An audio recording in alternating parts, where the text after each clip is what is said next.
Engineer Emdadul হক মাসুদের গণসংযোগ কার্যক্রমে লিফলেট বিতরণ। মফিজ আহমেদ নাদিম, গোমস্তাপুর, চাঁপাইনবাবগঞ্জ থেকে বিস্তারিত। বাংলাদেশ জাতীয়তাবাদী দল বিএনপির ঘোষিত ৩১ দফার রূপরেখা বাস্তবায়নের অংশ হিসেবে গণসংযোগ কার্যক্রমের মাধ্যমে লিফলেট বিতরণ করা হয়েছে। চাঁপাইনবাবগঞ্জের গোমস্তাপুর উপজেলার রহনপুর পৌর এলাকার বিভিন্ন স্থানে ১২ সেপ্টেম্বর শুক্রবার সকাল থেকে বিকেল পর্যন্ত লিফলেট বিতরণ ও গণসংযোগ কুশল বিনিময় করেন বাংলাদেশ জাতীয়তাবাদী দল বিএনপি এর নেতা ও বুয়েটের আহসানুল্লাহ হলের সাবেক ভিপি ইঞ্জিনিয়ার এমদাদুল হক মাসুদ। কর্মসূচিতে বিএনপি এবং সহযোগী সংগঠনের নেতাকর্মীরা সক্রিয়ভাবে অংশগ্রহণ করেন।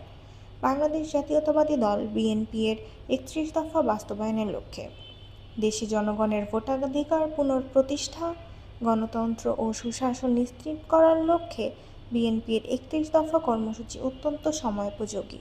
তিনি জনসাধারণের সঙ্গে কুশল বিনিময় করেন এবং স্থানীয় সমস্যার কথাগুলো শোনেন সাধারণ মানুষের মুখ থেকে। এক সংক্ষিপ্ত বক্তব্যে সাবেক ছাত্রনেতা ইঞ্জিনিয়ার এমদাদুল হক মাসুদ বলেন, জনগণের সমর্থনই আমার সবচেয়ে বড় শক্তি।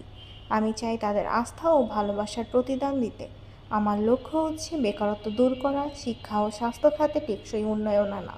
পরে উপজেলার পার্বতীপুর ইউনিয়নের বড় দাউদপুর খালেদ আলী মিয়া বহুমুখী উচ্চ বিদ্যালয়ে ইঞ্জিনিয়ার এমদাদুল হক মাসুদ বিএনপির এক জনসভায় যোগ দেন এবং তিনি প্রধান অতিথি হিসেবে উপস্থিত থেকে বক্তব্য রাখেন। কণ্ঠে মাসিয়াত হাসান।